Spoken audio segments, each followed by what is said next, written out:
di tengah-tengah perjalanan mereka. Bahkan di ayat pasal 4 ayat 1 sampai 15 di sana diceritakan ketika kami ada masalah terhimpit tapi kami tidak menjadi mati. Ya, artinya ketika ada masalah terhimpit tetapi mereka ditolong oleh Tuhan. Dan yang lain-lain tentang kesulitan-kesulitan, tentang hal-hal yang mereka akan terima sebagai orang-orang yang menyampaikan, sebagai orang-orang yang tetap berada di dalam jalur kebenaran firman, yaitu percaya dan memberitakan Yesus adalah Tuhan. Haleluya. Saya percaya saudara juga mungkin mendapati ini di dalam saudara melayani dan tetap mempertahankan iman kepada Tuhan. Ya, saya percaya itu. Karena di dalam firman Tuhan, tokoh-tokoh Alkitab dari perjanjian lama bahkan dalam perjanjian baru, bahkan sekarang yang kita hari ini bahas tentang pelayanan Paulus dan kepada surat kepada jemaat di Korintus, di sana juga kita dapat seperti yang kita alami. Apa saja? Mungkin di dalam saudara memperjuangkan iman, mempertahankan iman dalam Yesus. Banyak hal-hal yang saudara temukan. Yang kadang-kala mungkin itu baru bagi kita. Contoh-contoh saja, mungkin ketika kita melayani, kita menganggap di dalam melayani Tuhan itu, maka semuanya doa-doa akan dijawab salah satu ya. Tetapi ketika saudara mungkin tahun-tahun dua saudara belum dijawab. Ini juga kan salah satu pertimbangan di dalam iman. Sehingga orang yang tidak tetap di dalam Tuhan bisa menjadi kecewa. Kira seperti itu ya. Oh, dua saya sudah lama loh. Ada lagi yang kita temui seperti yang dialami oleh Paulus. Ya, hal apa itu? Mungkin ketika saudara berdoa, saya Tuhan sudah melayani Tuhan, bagaimana dengan keperluan kami? Ya, seperti itu ya. Paulus juga pernah mengalami itu. Di dalam perjalanannya, ya, di kitab Roma, Paulus pernah mengatakan mereka di tengah laut, ya, masih ingat ya? Mereka terdampar karena ombak yang besar, sehingga persediaan mereka untuk makanan kurang. Hanya beberapa roti. Kasusnya menjadi sama seperti ketika Yesus memberi makan 5.000 orang dan 4.000 orang. Itu yang dialami oleh Paulus. Banyak orang di kapal itu dan hanya persediaan makanan roti hanya sekian. Tetapi ketika dia mengalami itu dan rombongan, tetapi mereka melihat kuasa Tuhan. Disinilah Paulus menyampaikan tadi di 2 Korintus pasal 4 ayat 1 sampai 15. Dia menyaksikan juga. Ya, kalau tidak salah di ayat sedikit dikatakan sana. Saya akan baca ya. Ayat yang 8. Dari 2 Korintus pasal 4 ayat 8, perhatikan. Dalam segala hal kami ditindas, namun tidak terjepit. Kami habis akal namun tidak putus asa. Kami dianiaya namun tidak ditinggalkan sendirian. Kami dihempaskan namun tidak binasa. Kami senantiasa membawa kematian Yesus dalam tubuh kami, supaya kehidupan Yesus juga menjadi nyata di dalam tubuh kami. Ini salah satu kesaksian yang disampaikan oleh Paulus. Bahwa ketika mereka melayani, begitu banyak tantangan-rintangan yang mereka temui secara daging sulit untuk diterima. Perhatikan ya, secara logika, secara faktual, secara kenyataan sulit untuk diterima. Dan inilah yang disampaikan oleh Paulus kepada jemaat. Dan saya mau katakan juga kepada kita hari ini, baik yang di ruangan ini dan yang menyaksikan tayangan ini, saya mau katakan bahwa ketika engkau mungkin melayani Tuhan, ketika engkau mempertahankan imanmu kepada Tuhan, engkau dapati hal-hal yang mungkin selama ini, ya, yang mungkin selama ini tidak seperti yang engkau inginkan dan yang tidak kau rancangkan. Salah satu seperti yang dialami Paulus tadi, soal makanan, minuman, soal pekerjaan, soal pengabulan doa dan yang lain-lain. Tetapi Paulus memberi kesaksian kepada jemaat Paulus dan kepada kita hari ini supaya kita semakin kuat di dalam Tuhan. Kenapa supaya semakin kuat? Melalui kesaksian mereka, supaya ketika saudara dapati di dalam perjalanan iman saudara di dalam Yesus, saudara tidak akan undur diri. Saudara tidak akan kecewa. Haleluya. Nah, saudara yang dikasih oleh Tuhan, kira-kira kembali kepada topik tadi, nilai kerohanian yang kita ambil dari pengalaman Paulus.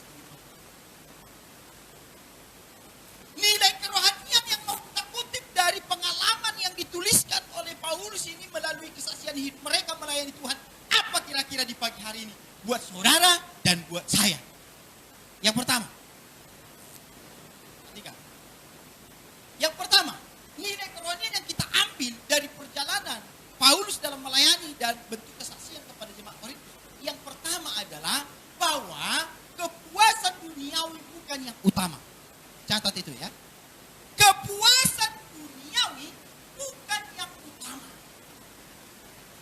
Jelas dikatakan oleh Paulus di dalam 2 Korintus pasal 4 ayat 16 berkata seperti ini. Berbicara tentang bahwa kepuasan duniawi ya bukan yang utama.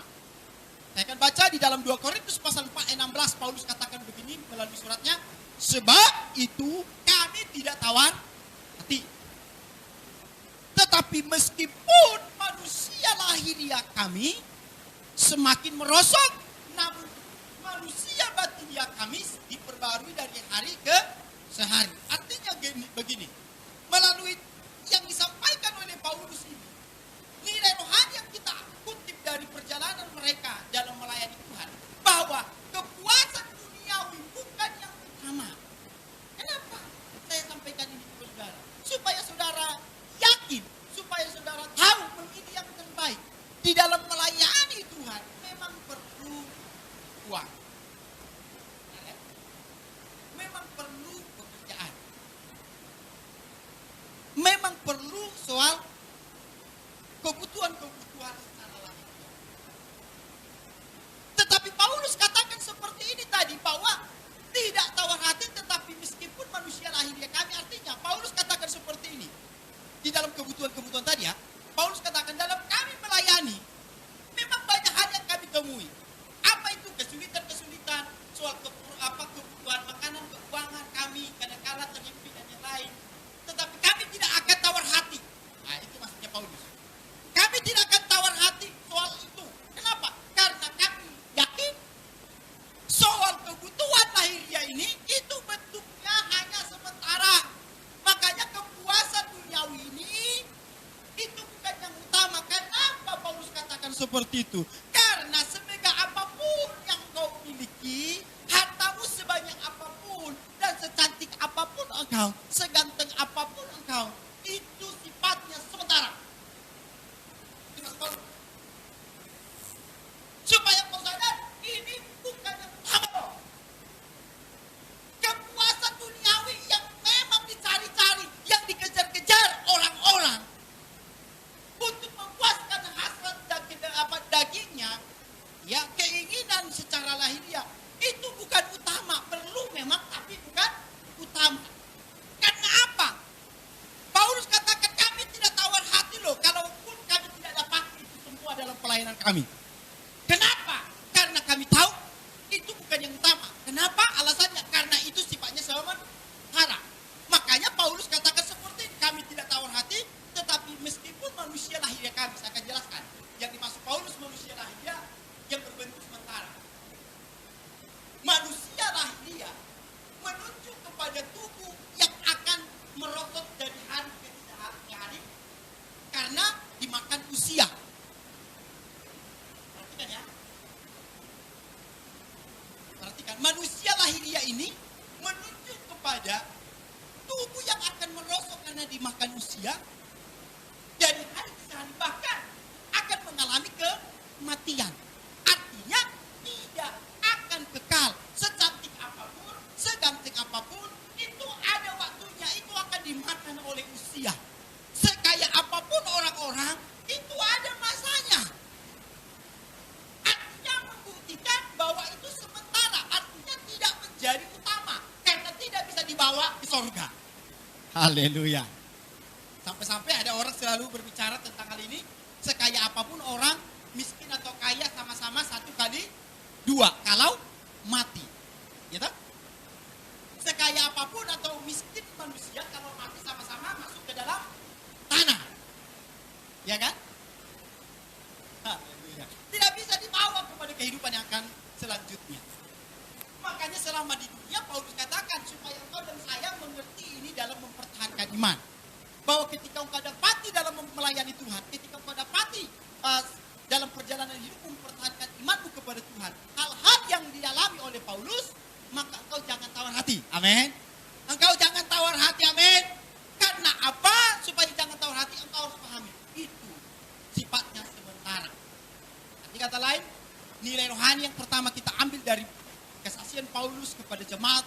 Korintus. Jangan tawar hati bahwa memang perlu uang, perlu dan yang lain, perlu perawatan, perlu soal yang lain-lain. Tetapi ingat, yang lebih penting adalah berbicara tentang soal yang kekal. Soal lahiriah tadi itu sementara. Itu sementara, ada waktunya. Sebab itu nilai yang pertama kita ambil dari kesaksian Paulus adalah bahwa kepuasan duniawi bukan yang utama karena sifatnya sementara. Sekaya apapun orang, perhatikan ketika ada seperti ini COVID-19, ya semuanya langsung kocar kasir, tidak berguna. Uangnya sebanyak apapun, ya punya pesawat contohnya atau yang lain tidak bisa juga digunakan. Ini masih dalam tahap seperti ini. Gimana kalau dia itu fatal keadaannya, tidak bisa bergerak, di karantina semua, tidak bisa keluar. Sama kan, sekaya apapun sama dengan yang miskin, sama-sama di rumah. Haleluya. Artinya ini gambaran sederhana supaya saudara tahu dan sadar bahwa apapun kemegahan di dunia ini itu sifatnya sementara, tidak menjadi hal yang utama. Perlu tapi tidak hal yang utama. Amin. Ini yang sampaikan Paulus.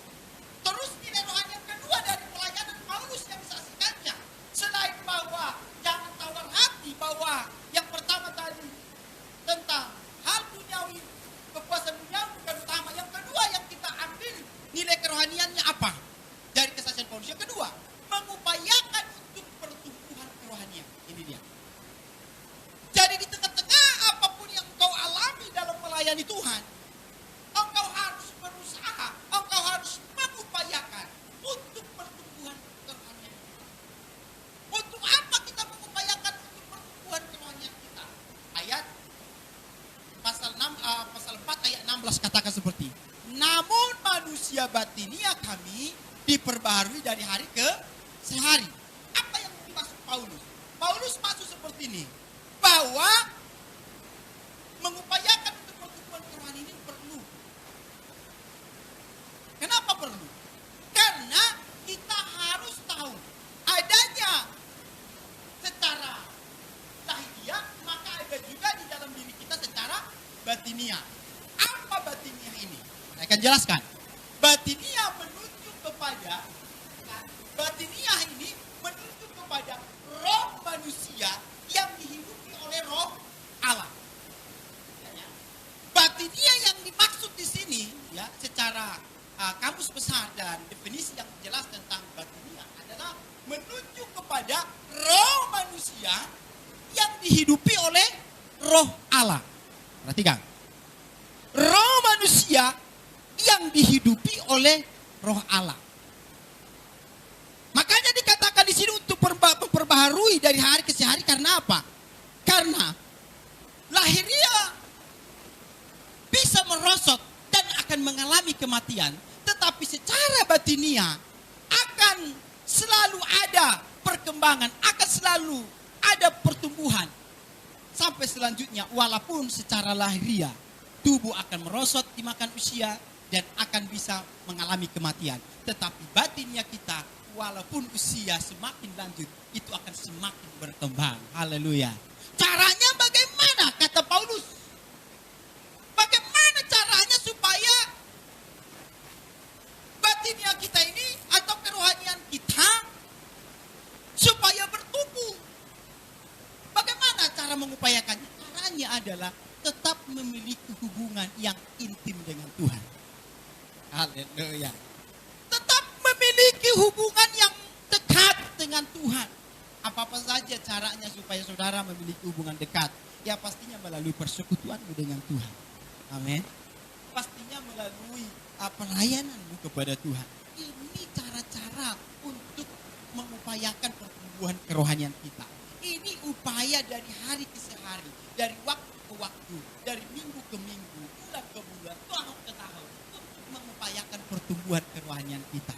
Amin. Haleluya. Dengan cara-cara seperti ini, maka upaya-upaya yang kita kerjakan ini melalui doa-doa, pelayanan-pelayanan, ya, ini akan menunjuk kepada atau membawa kita kepada arah pertumbuhan kerohanian. Karena itulah yang disebut tadi batiniah.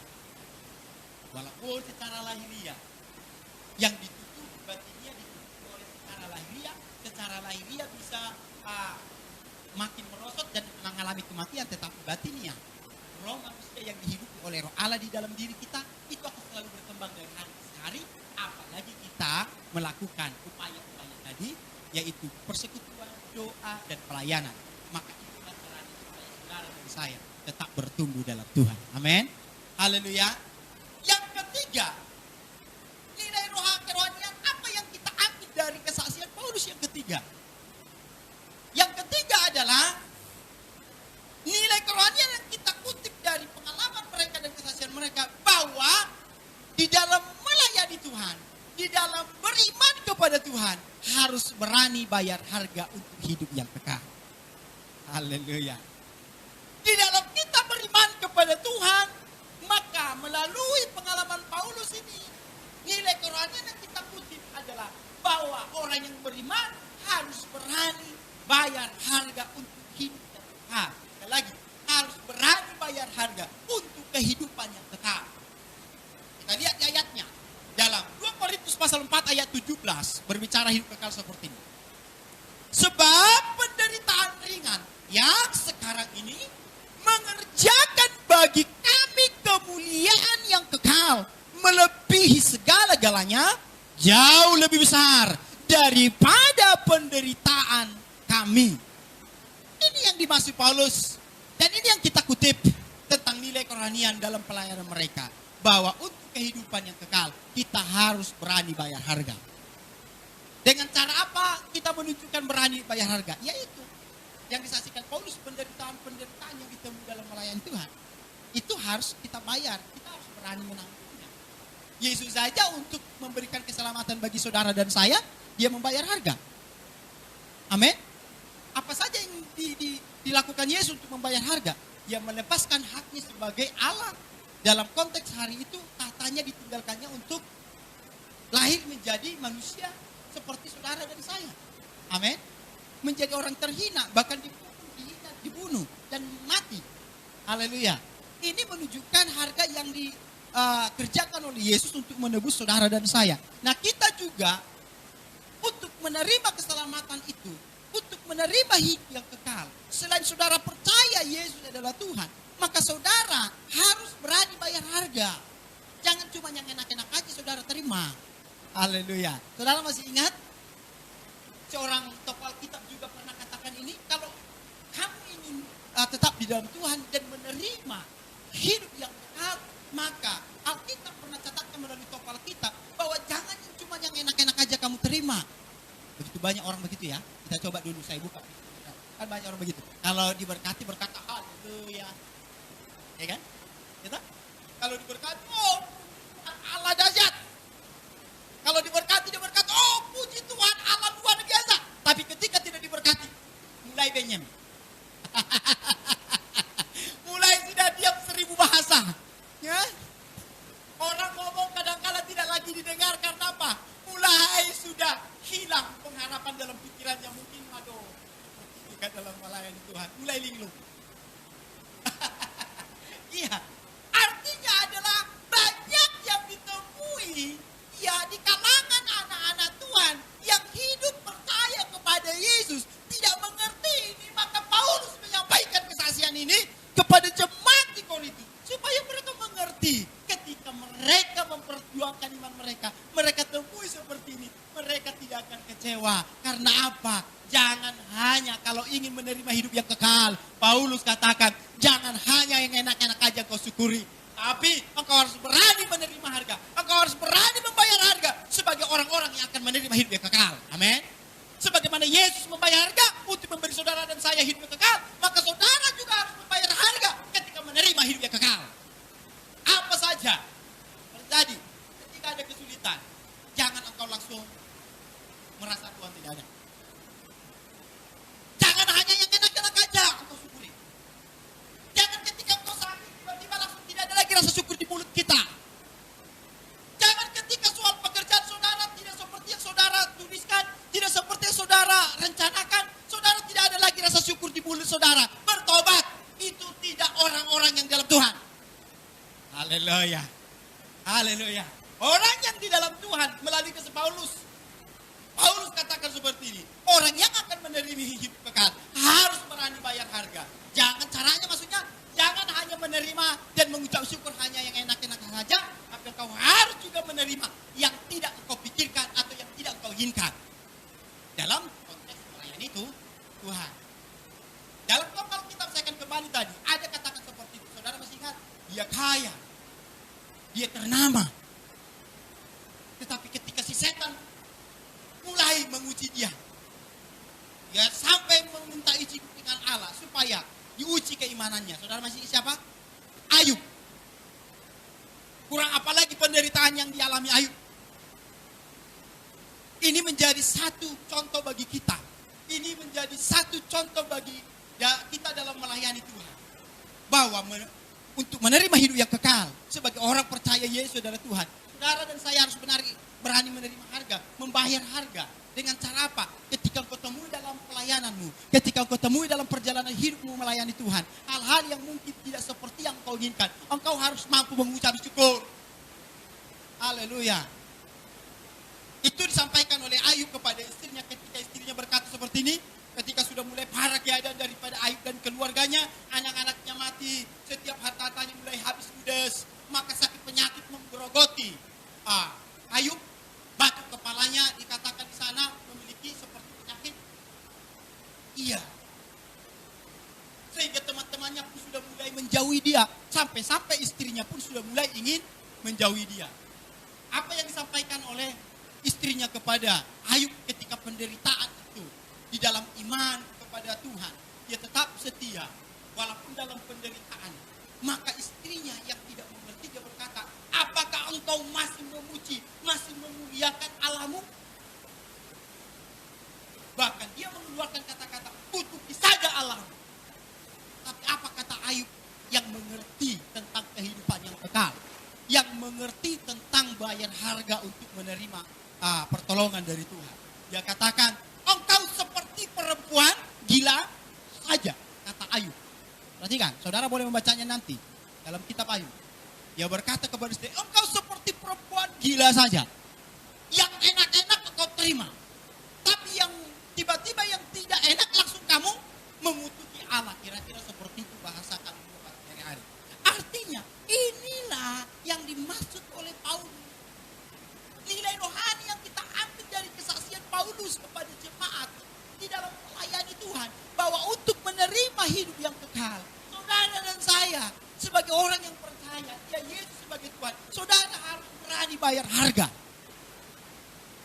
Yang dimaksud bayar harga, saya akan ulang lagi, jangan hanya yang enak kau syukuri, jangan ketika kau diberkati mengucap syukur, jangan ketika anakmu sukses engkau berterima kasih, jangan ketika bisnismu lancar engkau haleluya, tapi ketika ada kesulitan, penderitaan, ya sakit penyakit boleh datang kepadamu, ya ada kerugian dalam usahamu, ya ada kerugian dalam setiap pekerjaanmu, usaha apa, contoh ternak dan yang lain. Ya. Engkau harus mengucap syukur. Haleluya. Haleluya. Inilah untuk menerima hidup yang kekal. Jadi apapun yang kau alami harus berterima kasih. Karena segala sesuatu pasti mendatangkan kebaikan.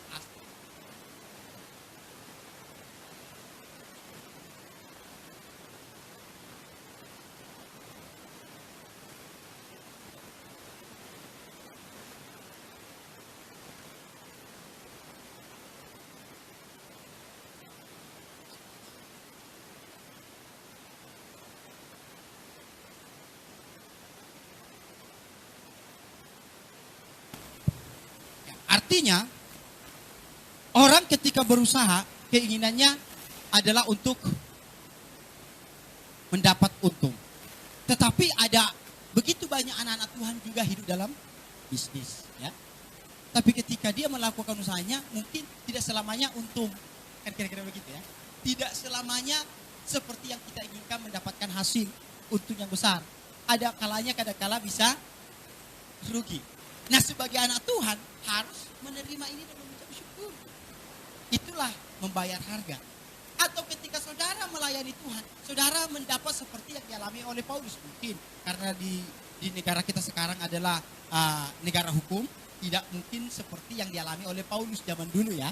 Kalau Paulus kan mengalami penderitaan, dipukul ya apa, karena memang hukum pada saat itu adalah hukum-hukum mereka yang ini dirajam dan yang lain, ya toh. Tapi kalau di tempat kita, di negara kita kan tidak seburuk itu lagi. Artinya mungkin saudara tidak akan mengalami seperti yang mereka alami. Tetapi mungkin ada juga di bawah daripada tekanan yang mereka alami, engkau dapati dalam perjalanan hidup. Engkau mungkin dalam melayani Tuhan, engkau mendapati caci maki, itu harus saudara terima. Itulah menerima, katakan bayar harga. Ketika engkau melayani Tuhan, engkau mungkin diejek orang, engkau direndahkan orang, engkau mungkin berbuat baik kepada orang lain, memberkati orang lain, orang mengejek saudara, engkau disebut bodoh. Ya. Ketika engkau mengulurkan tanganmu kepada gereja, kepada anak-anak Tuhan, ya, kepada pekerjaan Tuhan, padahal engkau bukan orang kaya seperti yang lain, tapi engkau memiliki, engkau berkorban. Orang akan berkata bodoh sekali, buang uang, bodoh sekali. Dia capek-capek. Ngomong seperti itu artinya itu harus engkau terima sebagai bayar harga untuk melayani Tuhan. Engkau harus mengerti itu. Haleluya. Ya, selanjutnya selanjutnya untuk nilai-nilai rohani yang kita ambil daripada pelayanan dan kesaksian Paulus. Yang keempat apa? Yang keempat adalah harus memiliki pemahaman yang benar di dalam beriman kepada Tuhan. Ini penting. Di dalam ayat pasal 18 Paulus katakan seperti ini. Dalam 2 Korintus pasal 4 ayat 18 dia berkata kepada jemaat di Korintus, dia berkata, sebab kami tidak memperhatikan yang kelihatan, melainkan yang tidak kelihatan. Karena yang kelihatan adalah sementara, sedangkan yang tak kelihatan adalah kekal.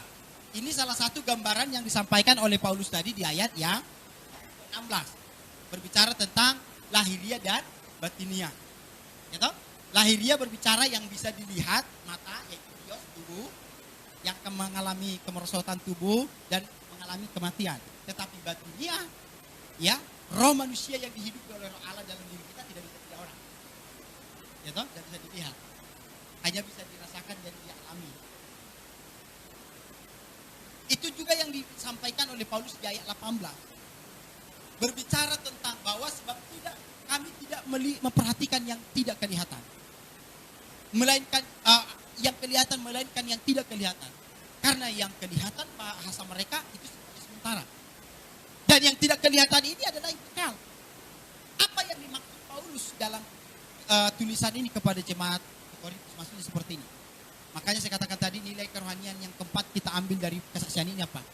Yaitu berbicara tentang yang keempat memiliki pemahaman yang benar tentang keimanan kita. Supaya apa? Supaya nanti saudara tidak akan gampang digoda oleh agama lain meninggalkan agama saudara. Tidak akan gampang meninggalkan Tuhan karena penderitaan atau kesulitan atau hal-hal yang kau temui dalam melayani Tuhan. Tidak akan gampang kau tinggalkan Tuhan. Karena apa? Kau perlu memiliki pemahaman yang benar tentang imanmu. Amin. Apa saja yang dimaksud Paulus tentang pemahaman yang benar tentang iman kita? Seperti ini maksudnya. Pemahaman kita di dalam beragama harus jelas. Pengertian pemahaman kita di dalam beragama artinya percaya kepada satu Tuhan, yaitu kita sebagai orang Kristen melalui Yesus Kristus harus memiliki pemahaman yang benar tentang kekristenan kita. Supaya nanti saudara tidak akan gampang gugur. Bagaimana pemahaman yang benar tentang keimanan kita? Seperti ini. Saya selalu katakan ada dua hal tentang iman yang selalu disorot. Yang pertama, perhatikan. Yang pertama adalah iman yang melompat kepada gelap. Nih, ada satu ini, ada dua ya. Satu kolom di sini, satu kolom di sini. Kolom yang satu adalah disebut dengan iman yang melompat kepada iman yang gelap. Artinya, dia melompat kepada iman yang gelap. Iman yang gelap ini yang saya maksud adalah dia memiliki iman, percaya kepada Tuhan, tapi pula tidak memiliki alasan, tidak memiliki pengertian, tidak tahu menahu tentang yang dipercayai, yang penting percaya. Ini yang dimaksud dengan melompat kepada iman yang gelap. Dia tidak mengerti tentang apa yang dia percayai. Ini biasanya di kalangan orang-orang yang memiliki garis keturunan. Contoh, bapaknya, neneknya, buyutnya Kristen. Maka dia lahir menjadi seorang Kristen. Tapi nggak ngerti apa-apa, ikut aja. Ya, nggak diajarin, nggak dibawa ke gereja. Hanya KTP saja. Sehingga dia disebut orang percaya. Ditanya, kamu orang apa? Agama apa? Agama apa? Agama Kristen. Kristen itu apa? Ia percaya kepada Yesus Kristus. Ketika ditanya lebih lanjut, lebih dalam, nggak ngerti apa-apa. Terus ketika sudah mentok, dia ngomong begini. Ya, yang penting saya kan keturunan nenek buyut saya adalah Kristen. Maka saya lahir menjadi orang Kristen. Tok, hanya sampai di situ. Nggak ngerti tentang hal-hal yang lain lagi tentang kekristenan. Tidak ngerti lagi tentang apa yang dikerjakan dan yang apa yang dia harus dilakukan sebagai orang Kristen. Nggak ngerti. Inilah yang saya katakan tadi. Yang pertama, iman yang melompat kepada gelap. Artinya dia percaya tapi tanpa pengertian. Lagi ya, dia percaya tanpa mengerti tentang imannya. Yang kedua, melompat kepada satu iman yang terang.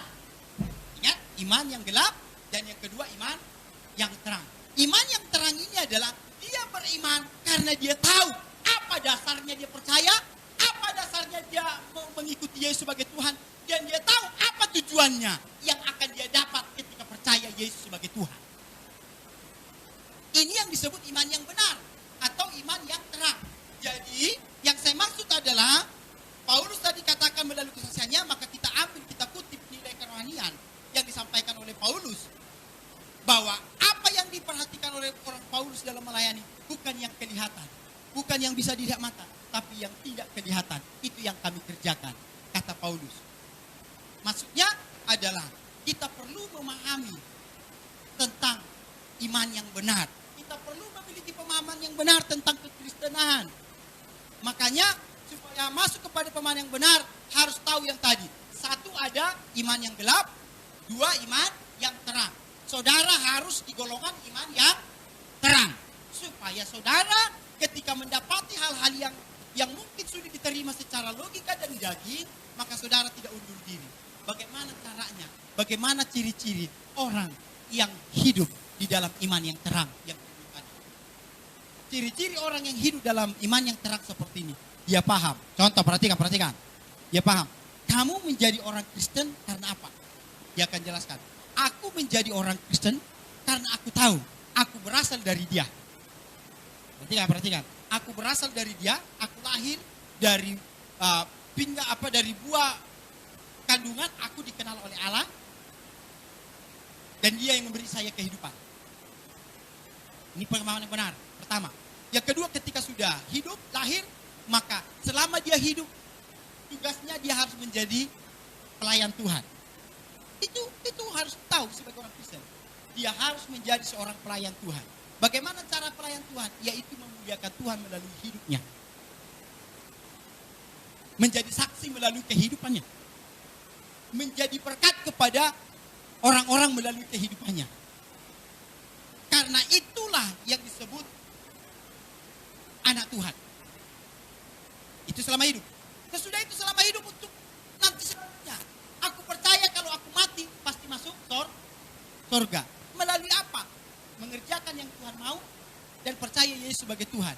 Maka aku akan masuk surga. Haleluya. Ini yang dimaksud Paulus. Jadi saudara dan saya sebagai orang-orang yang percaya harus memiliki pemahaman yang benar. Supaya ketika saudara dapati hal-hal yang bertentangan dengan pemikiran saudara.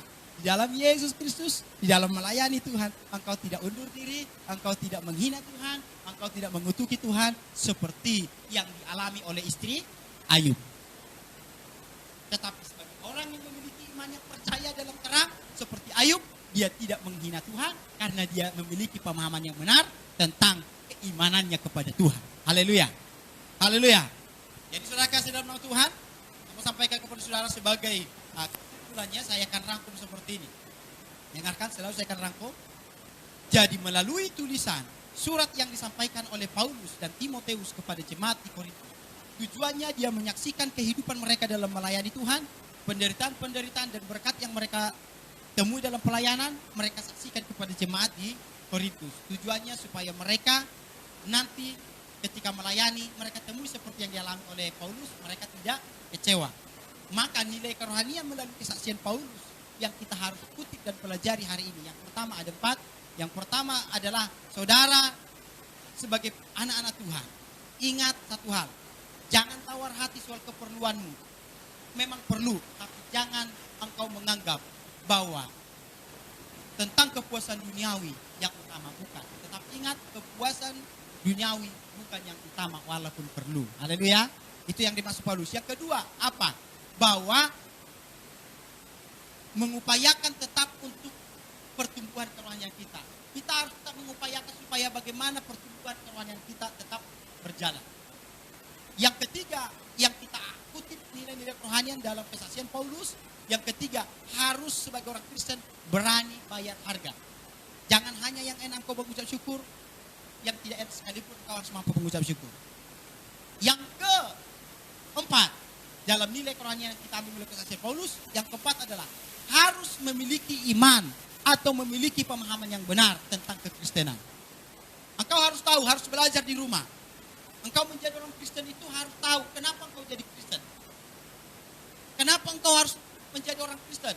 Untuk apa? Tujuannya apa? Kenapa? Engkau harus tahu itu. Kalau engkau belum tahu, hari ini saya sudah jelaskan garis besar. Tanya kepalamu, belajar buka Alkitabmu. Supaya apa? Engkau bisa setia sampai akhir. Tuhan Yesus memberkati. Ini firman Tuhan. Mari kita kasih nama Tuhan dalam firman Tuhan yang saat pagi ini saudara dan saya terima. Kita mengambil nilai-nilai kerohanian dari pengalaman kehidupan Paulus dalam melayani. Kita ambil ini, kita lakukan, kita kerjakan dalam hidup kita sehari-hari. Saudara dan saya, sampai akhirnya engkau akan didapati Tuhan setia. Dan engkau akan menerima mahkota